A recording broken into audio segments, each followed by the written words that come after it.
আমি প্রথম দিনই সিনেমাটা দেখি অডিয়েন্সের সাথে, এবং ডে বাই ডে মনে হচ্ছে উচ্ছ্বাস অনেক বেড়ে যাচ্ছে। ডে বাই ডে আমার মনে হচ্ছে যে ঈদ আজকে, কালকে মনে হয় ঈদের পরের দিন মনে হচ্ছে আজকে, আজকে মনে হচ্ছে আজকে। তো প্রতিদিন আমার জন্য অনেক বেশি কি বলবো আনন্দের, আরো বেশি ফিমেল অডিয়েন্সরা এত পছন্দ করতেছে।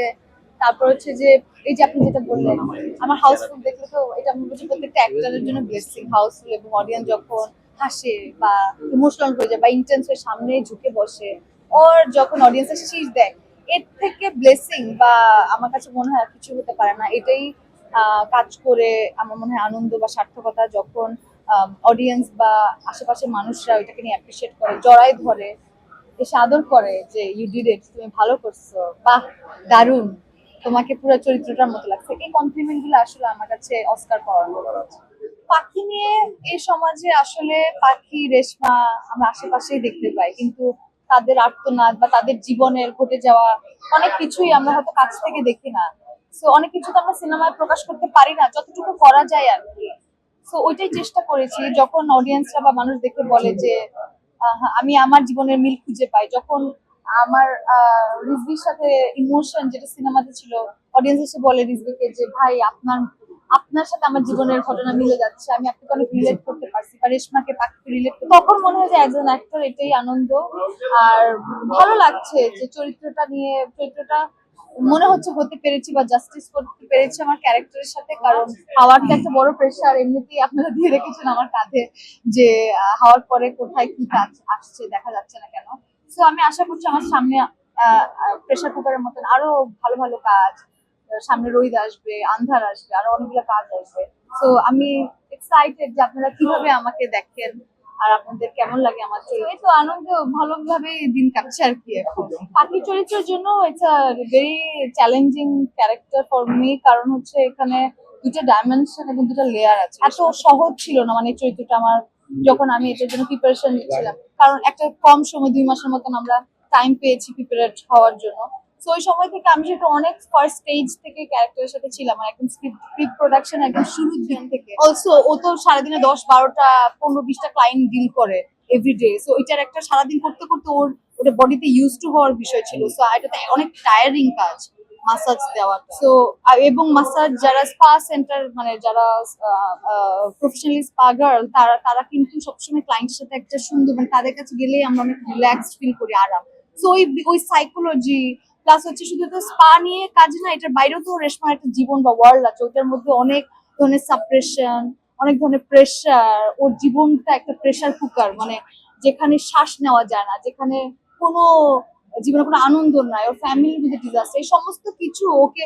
ওই 2টা মাস আমরা আসলে এই পুরো প্রসেসটার মধ্যে ছিলাম। নট অনলি আমার ক্যারেক্টার প্রিপারেশন, আমি এর বাইরেও অনেক কিছু মানে প্রি প্রোডাকশনের সবকিছু সব ডিপার্টমেন্টের সাথে ইনভলভ। তো এই সিনেমাটা হয়ে ওঠা এবং এর সাথে আমার পার্সোনাল অনেক বেশি ইমোশনালি কানেক্ট, কারণ এখানে অনেক ফিমেল পয়েন্ট অফ ভিউ থেকে আমরা এই ওয়ার্ল্ডটাকে দেখি প্রেশার কুকারে।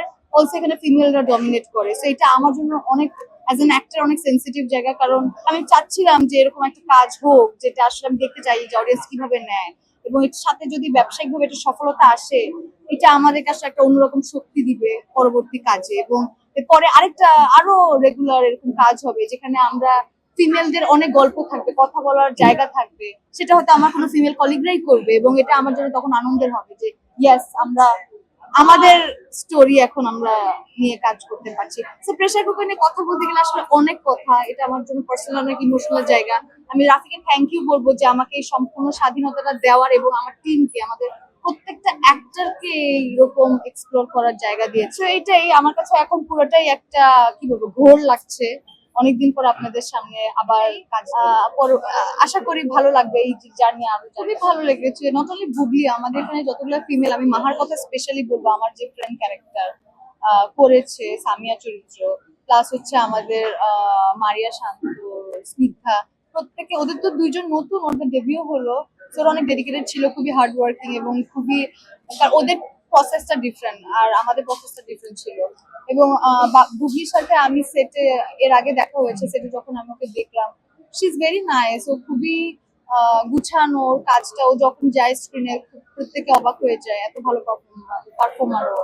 তো সবকিছু মিলে খুবই নাইস। আমাদের মানে পুরো অ্যাক্টরদের মধ্যে একদম সুন্দর জেলিং ছিল, শুধু ফিমেল না, মেল অ্যাক্টর, ফিমেল অ্যাক্টর, যারাই করছে আমরা খুব ইন্টেন্স ছিলাম এবং আমাদের সবার সাথে একটা প্রেশার ফিল করে। আমি তো এটাই চাইছি যে এরকম একটা সিনেমা হবে যেখানে অনেক ফিমেলরা ডমিনেট করবে, লিড করবে। সো এটা রাফির আইডিয়া শুনতে বহুত এবং এর চ্যালেঞ্জ কি, আমার তো পার্সোনালি আমি ফিমেল এনার্জি অনেক পছন্দ করি। আমি তো ফিমেল ক্রিয়েটিভ এনার্জির সাথে কাজ করতে চাই, সেটা অ্যাক্টিং হোক, রাইটিং হোক, যে কোনো আর্ট ফর্মে, যে কোনো কিছুতে আমি চাই কাজ করুক। আমার খুব ভালো লাগে ফিমেল এনার্জি। আমি আমার দেশে যত ভালো অ্যাক্ট্রেস আছে প্রত্যেকের সাথে স্ক্রিন শেয়ার করতে চাই। ডিরেক্টররা প্লিজ কাস্ট করুন আমাদেরকে, এরকম গল্প আপনারা ভাবুন যেখানে অনেক কিছু করা যায়। সো ওইটাই আমার কাছে কোনো টেনশন তো না, বরঞ্চ আমি এটা আমার কাছে অনেক ইমোশনাল প্রজেক্ট। যদি আজকে প্রেশার কুকার মানুষ এই যে ডে বাই ডে পছন্দ করছে, এটা তো আমার যে ভিশন বা আমার যে চাওয়া সেটা পূরণের কাছাকাছি আপনারা হয়ে যাচ্ছে। সো এটা আমার জন্য খুবই আনন্দ। সেটা আমি জানি, এটা এখন মাত্র 3 দিন আজকে সিনেমা চলছে, এটা আরো বোঝা যাবে আরো পরে।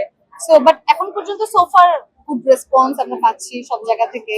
আমি পাচ্ছি অ্যাজ এন অ্যাক্টর, আমাকে সবাই আমার চরিত্রে খুব ভালো অ্যাপ্রিসিয়েট করছে। সো আমার জন্য খুব ভালো। আর এটা আরো সময় গেলে বোঝা যাবে কতক্ষণ কি হবে। Thank you so much. ঠিক আছে আপু, থ্যাংক ইউ, অনেক ধন্যবাদ।